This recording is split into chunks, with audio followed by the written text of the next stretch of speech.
हरे कृष्ण। तो भगवत गीता दूसरे अध्याय के 40 नंबर श्लोक तक हमने पढ़ लिया था। 41 नंबर श्लोक से आप पढ़ेंगे। तो इसमें हमने देखा था कि इस तरह भगवान अभी अर्जुन को निष्काम कर्म योग के उससे बताने वाले हैं। इससे पहले एक महत्वपूर्ण श्लोक आया था जो कल भी हमें भागवत पढ़ने में आया था। न इह अभिकर्म नाश्वस्ति प्रत्यवायो न विद्यते स्वल्पमप्यस्य धर्मस्य त्रायते महतो भयात्। इस प्रयास में न तो हानि है न ही कोई हास, अपितु इस पद पर की गई अल्प प्रगति भी महान भय से रक्षा कर सकती है। थोड़ी भी अगर कोई प्रगति करते हैं तो बहुत बड़े भय से उनकी रक्षा हो जाती है। कर्म का सर्वोच्च गुण दिव्य है। अच्छा, ये तो हो गया। नेक्स्ट श्लोक है व्यवसायत्मिका बुद्धि एके है कुरुनंदना बहुशाखा ही अनंताश्च बुद्धयो अव्यवसाय। तो भगवान अर्जुन को बोल रहे हैं कि किस तरह करना चाहिए। व्यवसायत्मिका बुद्धि ही, व्यवसाय आत्मिका मतलब कृष्ण भावनामृत में स्थिर जो व्यवसाय है उसमें आत्मा लगा देना।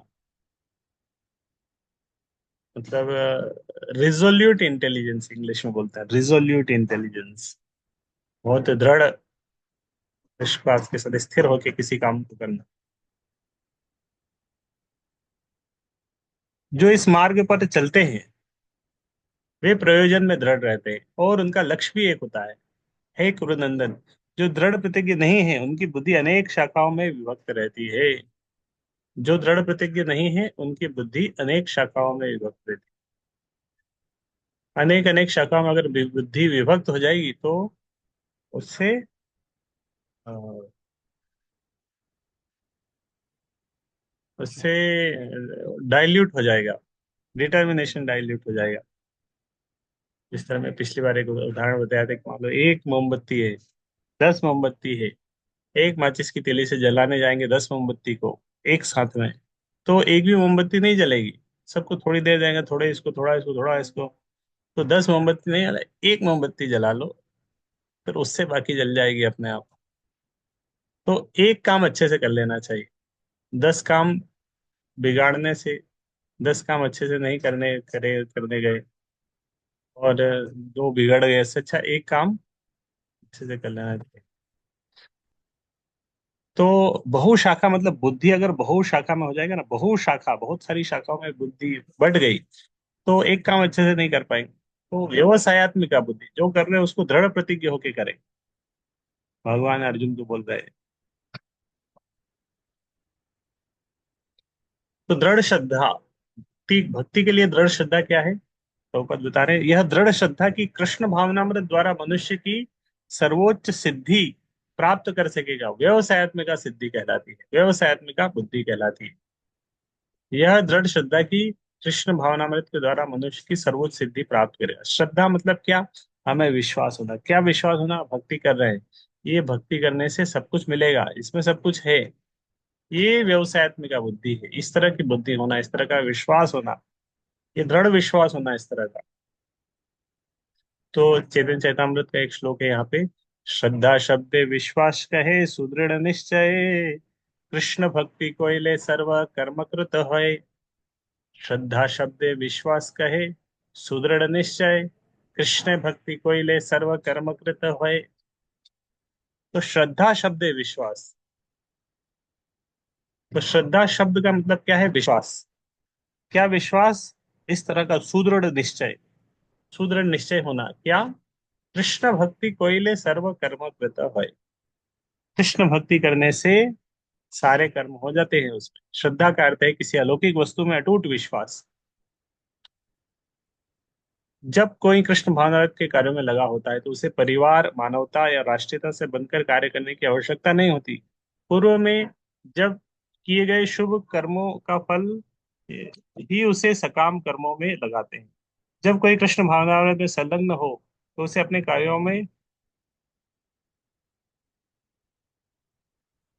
कार्यों के शुभ फल के लिए प्रयत्नशील नहीं रहना चाहिए।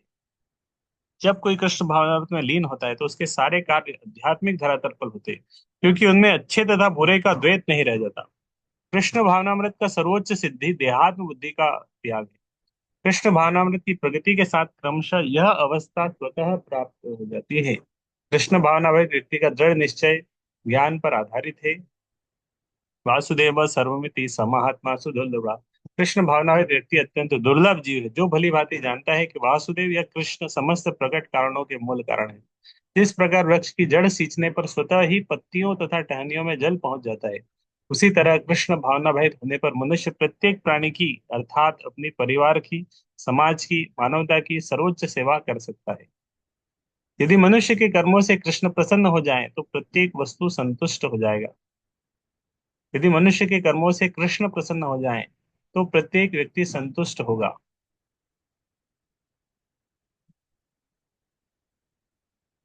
तो यस्मिन तुष्टे जगत तुष्टम, भगवान अगर खुश हो गए तो सब खुश हो जाए। किंतु कृष्ण भावनामृत में सेवा गुरु के निर्देशन में ही ठीक से हो पाती है, क्योंकि गुरु कृष्ण का प्रामाणिक प्रतिनिधि होता है जो शिष्य के स्वभाव से परिचित होता है और उसे कृष्ण भावनामृत की दिशा में कार्य करने के लिए मार्ग दिखा सकता है। अतः कृष्ण भावनामृत में दक्ष होने के लिए मनुष्य को दृढ़ता से कर्म करना होगा और कृष्ण के प्रतिनिधि की आज्ञा का पालन करना होगा। उसे गुरु के उपदेशों को जीवन का लक्ष्य मान लेना होगा। श्रील विश्वनाथ चक्रवर्ती ठाकुर ने गुरु की प्रसिद्ध प्रार्थना में उपदेश दिया है, यस्य प्रसादात् भगवत प्रसादो, यस्य प्रसादान् न गति कुतोऽपि, ध्यायं स्तुवं तस्य यशस्त्र संध्यम, वंदे गुरो श्री चरणारविंदम। गुरु की तुष्टि से भगवान भी प्रसन्न होते हैं। गुरु को प्रसन्न किए बिना कृष्ण भावनामृत के स्तर तक पहुंच पाने की कोई संभावना नहीं रहती। गुरु की तुष्टि से भगवान भी प्रसन्न होते हैं। ये गुरुअष्टकम का श्लोक है। अतः मुझे उनका चिंतन करना चाहिए और दिन में 3 बार उनकी कृपा की याचना करनी चाहिए और अपने गुरु को सादर नमस्कार करना चाहिए। किंतु यह पद्धति देहात्म बुद्धि से परे सैद्धांतिक रूप में नहीं वरन व्यवहारिक रूप में पूर्ण आत्मज्ञान पर निर्भर करती है। जब सकाम कर्मों से इंद्रिय तृप्ति की कोई संभावना नहीं रहती, जिसका मन दृढ़ नहीं, वही सब विभिन्न सकाम कर्मों की ओर आकर्षित होता है। तो ये जो श्लोक है बहुत महत्वपूर्ण श्लोक है। इस श्लोक को जब शिला प्रभुपाद जी ने, ये विश्वनाथ चक्रवर्ती ठाकुर ने इस श्लोक को बताया कि श्रद्धा मतलब सुदृढ़ विश्वास, मतलब क्या विश्वास की गुरु मुख पद्म वाक्य, गुरु को प्रसन्न करना है, गुरु की आज्ञा का पालन करना है, ये दृढ़ विश्वास होना चाहिए। तो प्रभुपाद बताते हैं कि प्रभुपाद जी ने ये जो श्लोक पढ़ा था तो उनको बहुत प्रेरणा मिली थी। अपने जब स्पन का संस्थापना नहीं किया था, प्रभुपाद बहुत स्ट्रगल कर रहे थे।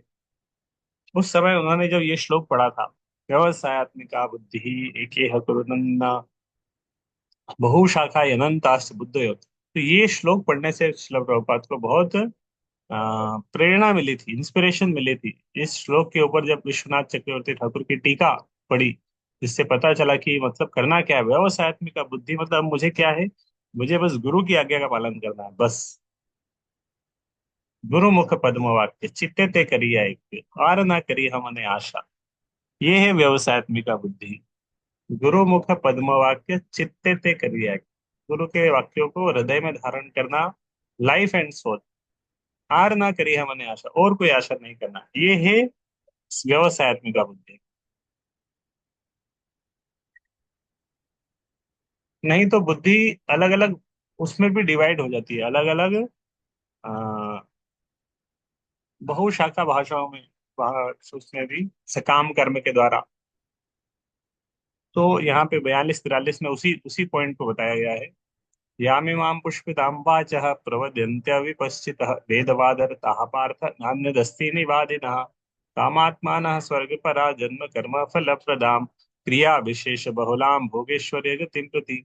अल्प ज्ञानी मनुष्य वेदों के उन अलंकारिक शब्दों के प्रति अत्यधिक आसक्त रहते हैं जो स्वर्ग की प्राप्ति, अच्छे जन्म, शक्ति इत्यादि के लिए विविध सकाम कर्म करने की संस्तुति करते हैं। इंद्रिय तृप्ति तथा ऐश्वर्य जीवन की अभिलाषा के कारण वे कहते हैं कि इससे बढ़कर और कुछ नहीं है। है ना, हम देखते हैं कि हमारे तो सनातन धर्म में बहुत सारे नियम है, बहुत सारे व्रत है, बहुत कुछ है। ये देवता की उपासना करो ये मिलेगा, आप 16 सोमवार करिए आपका ये फल, ये इच्छा पूरी हो जाएगी। आप आंवले में पानी डालिए आपको ये मिलेगा। आप मंगलवार का व्रत व्रत करिए आपको ये मिल जाएगा। ये आपका ये हो जाएगा। शास्त्र बहुत सारे हैं, अलग अलग ग्रंथ पढ़ने जाएंगे, उसमें बहुत सारे नियम पता चल जाएंगे। ये करने से होगा, आप स्वस्थ, हमेशा स्वस्थ बने रहेंगे। आप ऐसा करिए, इनकी पूजा करिए। हम वो करना शुरू कर देते हैं, क्योंकि वो जब जब वो हम सुनते हैं ना, तो उसके प्रति आकर्षण होता है। हाँ, मुझे स्वस्थ होना है, मुझे ठीक होना है, मुझे इनका उपासना करना चाहिए, मुझे उनको पानी डालना चाहिए, मुझे पेड़ के पर पेड़ के जगह पेड़ों में पानी डालना चाहिए, मुझे ये करना चाहिए, मुझे थोड़ा उधर जाना चाहिए, थोड़ा धाम जाना चाहिए, गंगा स्नान करने जाना चाहिए। तो बहुत सारे अलग अलग अलंकारिक शब्द है। तो इस तरह सारे सब एक ग्रंथ पढ़ने जाएंगे, वो बोलेंगे तो हम उसके प्रति इंस्पायर हो जाते हैं, हाँ ये करना है। दूसरा कुछ पढ़ने जाएंगे, फिर लगे हाँ ये भी करना है, ये भी बहुत अच्छा, ये भी करूंगा, ये भी करूंगा, वो भी करूंगा, वो भी करूंगा। बहुशाखा बुद्धि बहुत शाखाओं में विभाजित हो जाती है, क्या क्या करें फिर। इससे मिलेगा अच्छा जन्म मिलेगा, उससे अच्छा वो मिलेगा, उससे अच्छा वो मिलेगा, अच्छा स्वास्थ्य मिलेगा, ये करने से वो मिलता है, ये करने से ऐसे जन्म से हम अगले जन्म में ये बन जाएंगे, वो बन जाएंगे, बहुत ऐश्वर्य आ जाएगा। तो बुद्धि उसमें फंस जाती है, भक्ति से पीछे हट जाती है, सकाम कर्म करने की संस्तुति करते हैं। तो वैदिक अलग अलग शास्त्रों में इसी तरह बताया गया है, ग्रंथों में, ये करो, वो करो, वो करो, वो करो। तो इस तरह व्यक्ति वहीं पे अटक जाता है, आगे नहीं बढ़ पाता। तात्पर्य, साधारणतः सब लोग अत्यंत बुद्धिमान नहीं होते हैं, और वे अज्ञान के कारण वेदों की कर्मकांड भाग में बताए गए सकाम कर्मों के प्रति अत्यधिक आसक्त रहते हैं। तो ये वेदों का कर्मकांड का सेक्शन है, जिसके प्रति लोग अट्रैक्ट हो जाते हैं, आसक्त हो जाते हैं। वे स्वर्ग में जीवन का आनंद उठाने के लिए इंद्रिय तृप्ति कराने वाले प्रस्तावों से अधिक और कुछ नहीं चाहते, जहाँ मदिरा तथा तरुणियां उपलब्ध है और भौतिक ऐश्वर्य सर्वसामान्य है। वेदों में स्वर्ग लोक पहुंचने के लिए अनेक यज्ञों की संस्तुति है, जिनमें ज्योतिषोम यज्ञ प्रमुख है। स्वर्ग में जाने के लिए भी यज्ञ, आप ये करिए, आप स्वर्ग में चले जाएंगे, आप इंद्र बन जाएंगे। वास्तव में वेदों में कहा गया कि जो स्वर्ग जाना चाहता है उसे ये यज्ञ संपन्न करने चाहिए, और अल्पज्ञानी पुरुष सोचते हैं कि वैदिक ज्ञान का सारा अभिप्राय इतना ही है। ऐसे लोगों के लिए कृष्ण भावनामृत के दृढ़ कर्म में स्थित हो पाना अत्यंत कठिन है। इस प्रकार मूर्ख लोग विषैले वृक्षों के फूलों के प्रति बिना जाने कि इस आकर्षण का फल क्या होगा आसक्त रहते हैं। उसी प्रकार अज्ञानी व्यक्ति स्वर्गीय ऐश्वर्य तथा तज्जनित इंद्रिय भोग के प्रति आकृष्ट रहते हैं। वेदों के कर्मकांड भाग में कहा गया है, अपाम सोम व्रता अभूम तथा क्षभ्यम वही चातुर्मास जिन्हें सुकृतम भवति। दूसरे शब्दों में, जो लोग चातुर्मास तप करते हुए अमर तथा सदा सुखी रहने के लिए सोम रस पीने के अधिकारी हो जाते हैं। यहाँ तक कि पृथ्वी में भी कुछ लोग सोम रस के लिए अत्यंत इच्छुक रहते हैं, जिससे वे बलवान बने और इंद्रिय तृप्ति का सुख पाने में समर्थ हो। ऐसे लोगों को भव बंधन से मुक्ति में कोई श्रद्धा नहीं होती, और वे वैदिक यज्ञों की तड़क भड़क में विशेष आसक्त रहते हैं। वे सामान्यतः विषयी होते हैं और जीवन में स्वर्गिक आनंद के अतिरिक्त और कुछ नहीं चाहते। कहा जाता है कि स्वर्ग में नंदन कानन नामक अनेक उद्यान है, जिनमें देवी सुंदरी स्त्रियों का संग तथा प्रचुर मात्रा में सोम रस उपलब्ध है। ऐसा शारीरिक सुख निसंदेह विषयी है, अतः ये लोग वे हैं जो भौतिक जगत के स्वामी बनकर ऐसे भौतिक अस्थायी सुख के प्रति आसक्त है। तो ये सब की बुद्धि किसमें है? भौतिक आसक्ति बहुशाखा हो जाती है, भक्ति में नहीं लगती, इधर लगती है, उधर लगती है, इधर लगती है, उधर लगती है। भक्ति के बारे में बताएंगे तो उनका मन नहीं लगता। भोगेश्वर्य प्रसक्ता नाम तया अपहरते चेतसाम व्यवसायत्मिका बुद्धि समाधो न विधीयते। तो इसमें भी वही पॉइंट बताया, भोग ऐश्वर्य, जब बुद्धि किसमें लग गई? भोग और ऐश्वर्य में लग गई। अपहरते चेतसाम, वो चेतना को उसने अपहरण कर लिया। व्यवसायत्मिका बुद्धि समाधो न विधीयते, तो रिजोल्यूट इंटेलिजेंस नहीं हो पाती।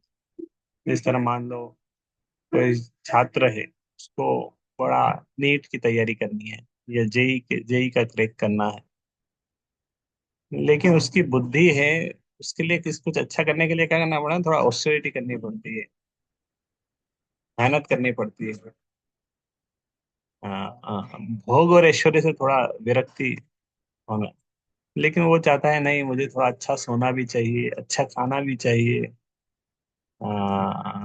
घूमना फिरना भी चाहिए।